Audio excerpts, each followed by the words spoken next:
Welcome to Ground Up Growth, where we share entrepreneurial insights, business strategies, and personal growth lessons to help listeners build success from the ground up. Welcome back to Ground Up Growth. Today we are continuing our conversation with Miss Leigh Bailey with Salad Days. Salad Days is a hydroponic lettuce growing operation in Flora, Mississippi. Thank you, Miss Leigh, for giving us some insight on we're fixing to learn so much about lettuce. Yeah. We're fixing to get in the weeds or lack thereof because we're hydroponic. Maybe more than you want to know. So if I start going down into too much detail, you can reel me back in. But So in the last episode, you did such a good job of getting us up to speed from real estate to dabbling in some different things like after in the plant space and more time in real estate, and then getting to this point to where you are now and all the research that was involved in this. But we haven't really talked about what hydroponic agriculture or controlled environment agriculture really is and what that looks like for you in your facility. And so I think where we left off with the last episode was you leased the land. So what year was that? And then kind of talk us through what it looked like to get the facility up and running and the research that went into that, like how you do all this.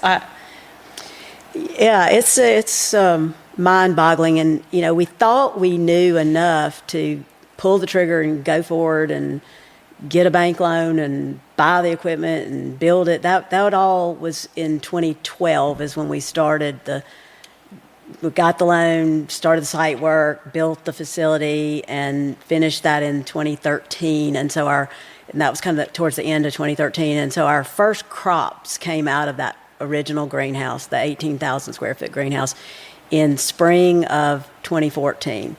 And that, as we got along the way and got into actually growing, I think looking back, we would have said, we knew what we were doing until you really started doing it. And then you go, wait, maybe we did. If we had known how much we didn't know, we may have never done it, because it was just, it was just coming at you left and right. And what about this problem? What about that problem? And there is no manual or handbook or course that they can teach you how to grow plants hydroponically. And I'll pause on that and say hydroponics is growing it without soil. So it is water only that you add nutrients to. So you're taking your source water, which we use the municipal water in Flora, so it's a safe, tested, clean water source. We test that basic water of what's coming from their well. So we know exactly what the makeup of all the nutrients and elements that are in that. Mm-hmm. And then we have a custom recipe for the fertilizers that we add back in. So, based on the amount of potassium and calcium and nitrogen and sodium, all the things that are in water naturally, that varies greatly from well to well to well all over the place. So you have to build it based on what you're starting with. And does that stay consistent? Like the water coming from the well, in general, does that? In general, it will fluctuate somewhat, and it depends on, like Flora has a couple of wells, and if they change wells, it changes a little bit. We're constantly testing water and making sure that... Do you have to do any type of additional filtering? We don't filter. If we had our own well that we dug, we would definitely have to do the sand filters and all that stuff. It's a safe, clean, already filtered, tested water, and that's it's a safety thing for us. A lot of people do use their own well, but then the onus is on you to keep that tested and I'm talking about testing not just for what's in the water nutritionally, but what's bad in the water, pathogens and that kind of thing. So we know Flora is going to catch that if that's going on. So so you mentioned we're going to start with a 2-crop, tomato and lettuce. Are you strictly doing lettuce now? We are strictly lettuce now. The tomatoes the product was great. People loved them. We sold them like crazy. We sold every one we grew. the labor to do the tomatoes in the design of the house, the greenhouse that we had, was just not, it didn't make sense. You need a much taller roof. Tomatoes, we were keeping tomato plants for 9 to 10 months. So you've never seen a tomato. You're used to a backyard tomato that you're lucky if you get 60 days out of it, and it's 6 feet tall, and then you just cut it down and plant another one. We're keeping these plants, they become 35 to 40 feet long because we're keeping them so long. And so you're having to lean them down and lower them and let them, like the vine, go along the floor. And then the only part that produces is the top 6 feet of the plant. So we had one employee that 6 days a week, all he did was lean and lower tomato plants. It's the only thing he did. And so the amount of labor that you got to put back into that job is crazy. So we had a lot of people crying, including ourselves, when there were no more tomatoes. And we had to just decide on the last crop. I think we did them for 5 years. And on the last crop was our best crop. We picked 56,000 pounds out of that greenhouse, out of half of that greenhouse. It was 2,000 tomato plants. And we sold every single one of them. And we just had enough money left over to plant the next crop. I said, that's officially a hobby. That is not a business. We are not doing that anymore. And the lettuce it's a quicker turnaround. If you get any kind of a disease going on in your lettuce, you're talking about a 45-day turn from a seed to a harvestable head of lettuce. So if you have a problem, you're only 45 days away from trashing it and starting over if you had to, which we've never really had anything like that happen, but it's just more forgiving. We had so much demand for the lettuce, we never could keep up. The supply was never meeting the demand. So we said, why are we fighting this? Let's just turn the whole thing, the tomato part of the greenhouse, let's just turn it all into lettuce and do that, which leads me to a very interesting part of our career. That we went and borrowed a little bit more money to take out all the tomatoes. It's a totally different irrigation system, totally different setup, the way you grow it, because it's a vine crop in a bucket, basically, and these and the lettuce is in channels, like they look like rain gutters on your house, kind of. They're like these long channels. So we went and borrowed a little bit of more money and refitted that half of the greenhouse to do lettuce. And the very first double amount of lettuce we had was due to be harvested. Let's see if this rings a bell with you on the date. March the 3rd of 2020. COVID. So here we are about to have double production and all of our restaurants shut down. And that was we were about 85% restaurant business and about 15% retail at that point.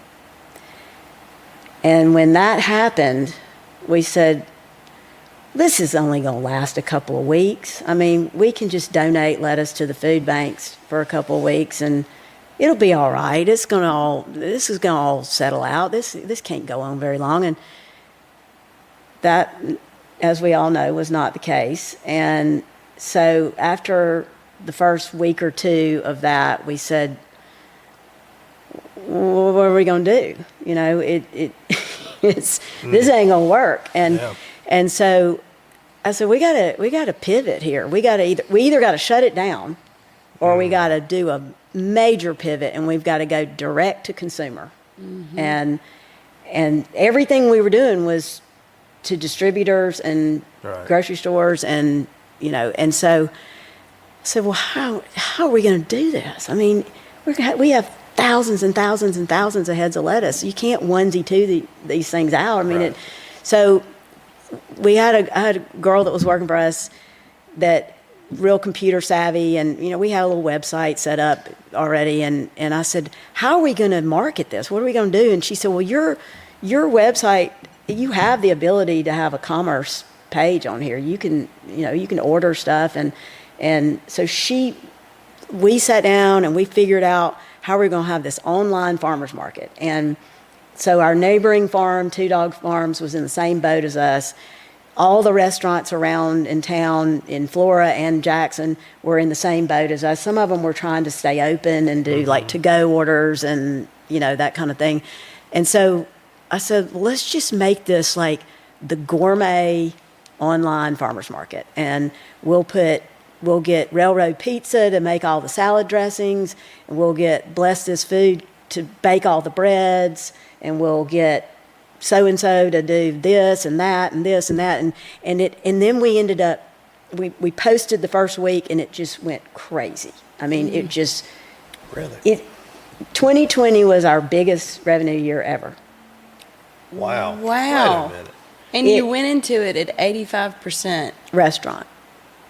That's It impressive. about killed us because we were having to, like, every week we would have new products coming on. We ended up pulling from a farmer in Louisiana during strawberry season, and then like garden centers were hearing about us, and they were calling us saying, "Can we sell you like these herb pots? Anything." And then it morphed into, well, what about Easter lilies? And we've got, because all the the nurseries, people weren't coming out to buy all that stuff, and they had all their summer stuff already booked and grown, and so we just started putting everything that you could eat or plant or vegetable start plants or it was, you name it, we had it on there. I mean, it wasn't like clothes and anything like that, but How did it work? Did they shop from your website? They shop from my website, and I would spend the prior week lining up what we were going to put on there, and we had to kind of, like, we wanted to keep it interesting and different, and I mean, it was always going to have lettuce on there. I promise you that. Yeah, of course. Like, you have to buy lettuce to even get onto the site. But we, like, I would get Aplos to do. We'd do a Greek themed salad package this week where you'd get 2 cucumbers and some cherry tomatoes and their feta dressing and our lettuce, and we would package it up as this week's salad box is this, and next week is a hamburger. So did they have to box. come to you to get it, or did They y'all- came to us. It got to be so wild that we opened the ordering at 3:00 on Monday, 3:00 on Monday, and by 6 to 7 p.m. on the same day, we were sold out. No way. And so people were setting their clocks with alarms to try to get on there and pony up to get in the line before all the good stuff sold out. And we were doing, I think we were doing $40,000 or $50,000 in 3 hours. No. And we would have to cut fires it me off up because already.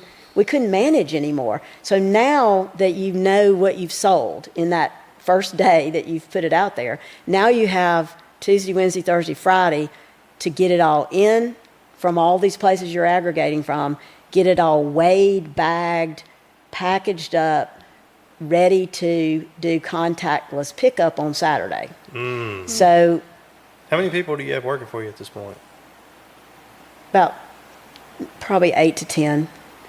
So the first Saturday was absolutely nuts, and the Flora police were out there directing traffic. We had 250 cars trying to come up this one-lane road up into our farm, and they were backed out onto First Street all the way both directions. It was like, and the police called us, that next day and said, "We got to come up with another plan. We can't do this every Saturday morning." So we started doing a Friday afternoon and a Saturday pickup so we could spread it out a little bit. And we were just apologizing to people left and right because they would have to wait in the line for 30 minutes to even drive up the driveway. Yeah. And when they get up there, we were saying, "We're so sorry." And they were saying, "What else do we have to do? We've got our dogs in the car. So true. We love getting out of the house. It's beautiful. We're just hanging out. It's fine. Don't worry about it." Support local. And yeah. so we brought a lot of notice to our farm, as well as helped a lot of other people sell stuff that they weren't being able to sell. And it was a bear to organize every week. I mean, you can imagine just, Right. and getting it all in and pricing and margins and, because it wasn't the same every week. And But so, that probably helped springboard y'all coming out of COVID. I mean, like you're saying, it propped your brand up. yep. That's huge. The ability to pivot at that point. Well, and having come the up with that. employee with the The to knowledge, do it. the technology Yeah. side of, We had some friends that were just out of work during COVID, and they said, "We want to come help. We want to come help." And we would put them with walkie-talkies down the driveway, and they would be calling up saying, "I've got the Jones family. It's order number 17," and so we could start pulling that order before they were even up to us, and then they would just I was Style. sitting here thinking Chick-fil-A. Like, yeah, exactly like that. Exactly like that's that. awesome. But it saved us, and it was a difficult transition when we decided we had to go back to the old model because, all the people that were doing that hated to see it go away. But the sales started dwindling as things Yeah. started opening Yeah. back up. Yeah, but for I mean, we rode it. That's an year. incredible pivot. It sounds like it saved the company. It did. It did. And not one single employee got COVID. Because working in the greenhouse, it's nothing but air moving, fans running, fresh air coming in. So we had not a single case of COVID, and nobody lost their job. And so it was, everybody that worked there was very happy. That's awesome. an incredible, man, that's incredible. Just such a curveball and being able to just leapfrog it and come out for the better. I mean, that's awesome. So, how much lettuce can you make? Like in one day, how much, or how many pounds? How many heads? What's It's the- 6,000 heads a day is what we're harvesting huh? right now. Word. How long does it take? 6,000. Yeah. How long pick up in your 6,000? current facility? That's the new facility? That's the new facility. So tell us a little bit about the new So- facility. Give Yeah. us the footprint. So to compare, the old one was 18,000 square feet. We were doing about 250,000 heads a year out of that facility. This one is 65,000 square feet. Some of the 65,000 is office and cooler and packing room and all that. The growing floor is about 45,000, so it's just a little over an acre. So I gotta ask, do you have rabbits that like try to get in there? they can't. They would. We actually give If I was a our rabbit, I'd be living. our lettuce scraps. We have some rabbit farmers that come pick them up and feed them to their rabbits. Yeah. Nice. We have some goats and pig farmers and people that come want the trash after we harvest, Yeah. just leaves and but so our new facility is 65,000 square feet. We're picking 3 million heads a year as Holy opposed cow. to 250. 3 million heads of lettuce. What's the farthest you've sent lettuce? distance-wise? Our model is no more than a 250-mile radius. We really like 200 miles is kind of our best, but 250. So do you have delivery trucks that deliver that, or is that like subbed out to a? Mostly subbed out. We do have one small refrigerated box truck that we do some local deliveries, and those are the ones that are like right there in Flora. And then there's a few grocers that don't have a distributor in this area, so we do take like Sullivan's and Gluckstadt and Flora, and we used to do the corner markets in Jackson, but we've now gone through a distributor that's delivering for those now. But we're right now we're in that startup time with getting set up with some of the big distributors, PFGs and Cisco's, and I mean we've sold to some of those already in the past, but we just didn't have enough volume to keep them happy. And so we kept saying, just hold on, we're going to be in this new facility. So now we're in, and now it's that we went from never having enough and always having to short people on orders to now we got too much. But it's going to catch up. It's just, it takes a Right. minute to get these big guys, the Walmarts and the Krogers and we're talking to all of them right now. Wow. So there's a lot of hooks in the water, and we're just, Well, I mean, I know you'll adapt and overcome because that's what you did on your first pivot. But I mean, because you had an excess supply when you went into COVID, and you Right. found a way to make it work. we're going to work it out. We That's, always do. 3 million heads of lettuce. My mind is blown. And also just the jump from like, what's staff look like from, you could do 250 a year to 3 million? We're sitting at 18 employees now, probably need 20, may need even more than that when we're not in full production right now until some of these bigger customers commit. We've got some empty space in there that like I said, we're 45 days from a seed to a harvestable product. So it doesn't take long to get you where you need to be. Yeah, you get the purchase order or whatever, and you can get to planting. These big buyers, like in these conversations, I mean, what's your selling point? Why do they pick you over?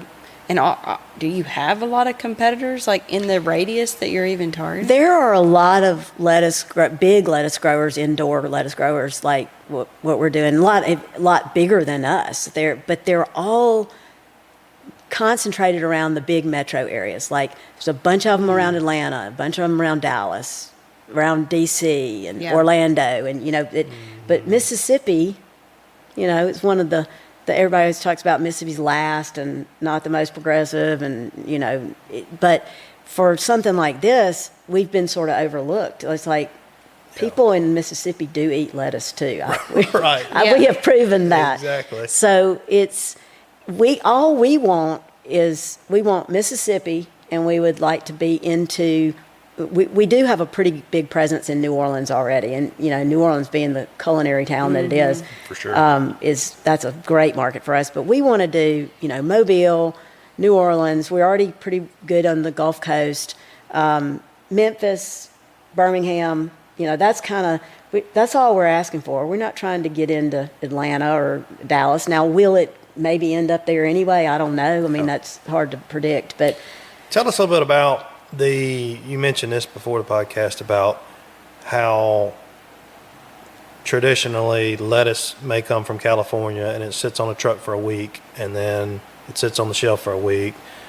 Talk about, you mentioned leaving the root intact and how the longevity or shelf life of the lettuce, your operation versus California or wherever. The biggest head start we have is that very likely you're getting a distributor's getting lettuce that was packed within the last 24 to 48 hours. So they've already got a huge jump on what is coming out of California just because of the distance. And then furthermore, we sell it as a living head of lettuce. So we pack, whether it's for food service, which is a bulk pack, or whether it's for retail, which is a clamshell, which like what I brought y'all today, we leave a little bit of that root on there, and that is a living head of lettuce. We even have people tell us that they cut the lettuce off and eat it and then plant that root in a pot and it grows back. That really doesn't threaten us too much because I don't think they're going to get enough out of it to but I mean, great. If they can grow another head of lettuce, good for them. That's neat. But so if I go in Kroger and I go buy a bag salad mix and the lettuce is dark as this table, what's the history on that? Let's just for a minute say you can find a bag salad that doesn't look bad. Let's just say you pick out you dig to the back, right, and get the newest one that's at the very back, and it looks pretty good, and you take it home. You open that bag up, and what you've just done is let out all the nitrogen gas that they pumped into that bag to keep the decomposition from happening. So you better eat it all right then, because if you eat half of it and roll it back up and put it back in the refrigerator, tomorrow that's going to be brown and slimy. Because when they take that head in California, they cut it, and then they chop up the whole thing into cut lettuce. Right.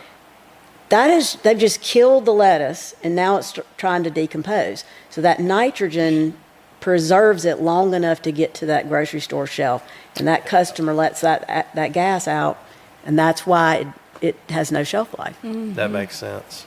So we've got a living head. You can break off part of it, use it, put it back in the refrigerator. You want it sealed up, and you don't want a lot of air to get to it because it wilts if it gets air.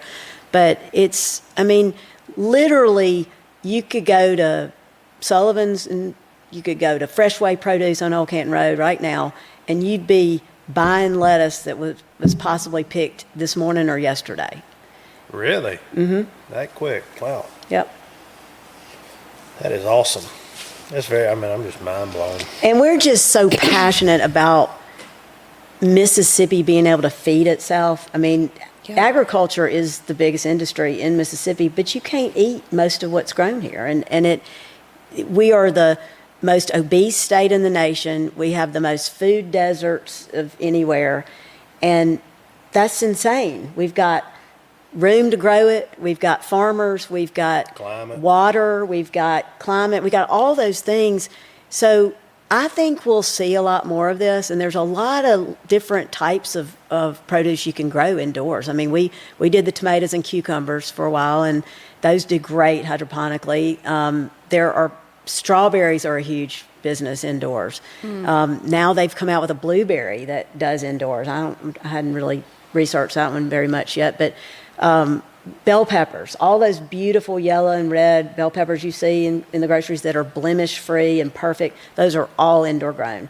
And probably some of those are coming out of Canada, but there are a lot of U.S. companies doing the peppers. So it's a perfect, unweather blemished, unpest blemished, no pesticides put on it, because it's got a roof over its head. And it's grown energy efficiently, sustainably.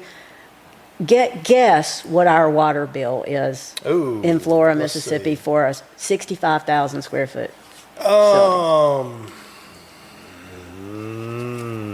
Goodness. $1,000 a month.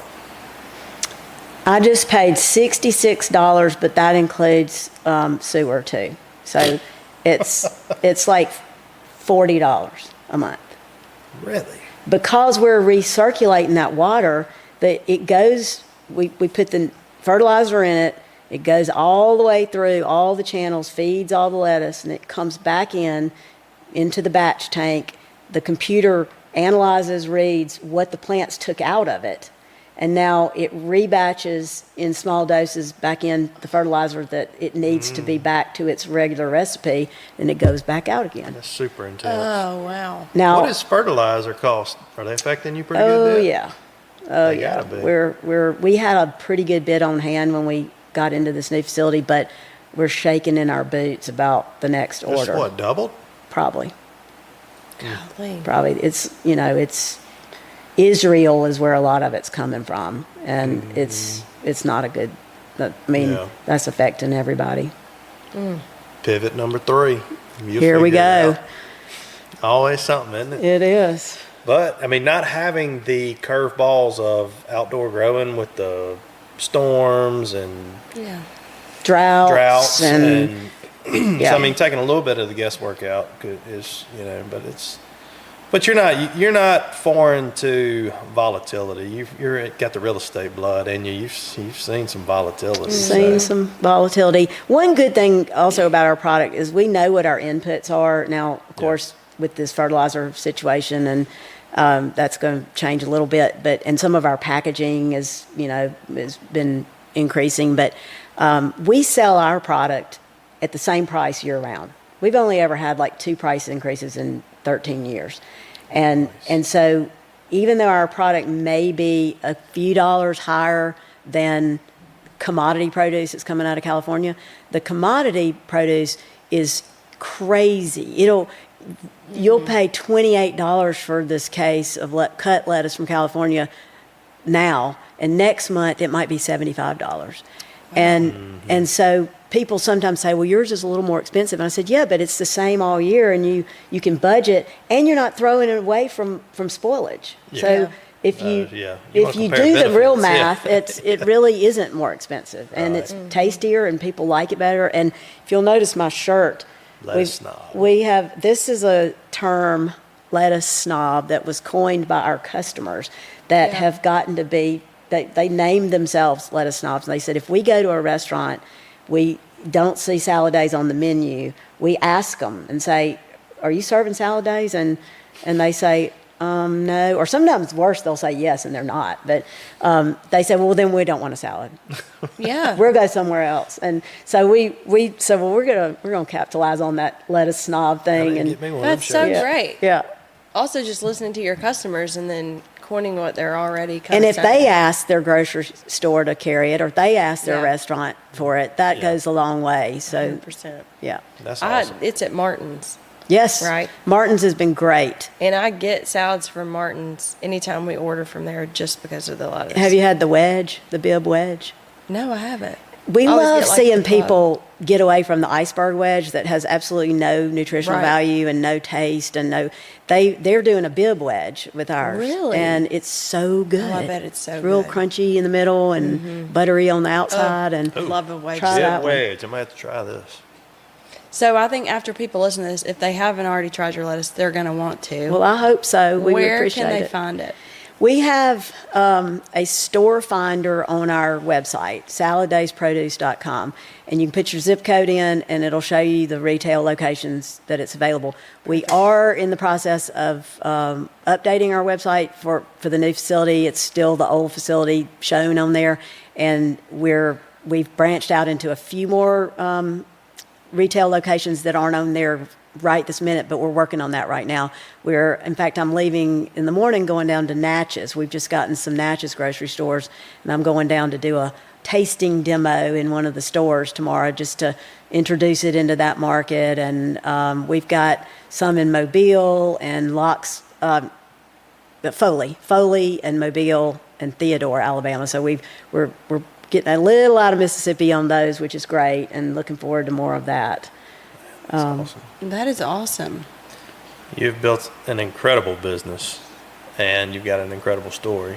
Well, thank you. We really appreciate you coming on today and sharing that with us. And I know what I'm going to be eating for lunch now. Salad for days. Thank you, Miss I love Leigh, it. so much. Thank y'all for We having me. appreciate It was you. a pleasure. That time went by really fast. It was a good time. Thanks. Okay. Thank you. Bye.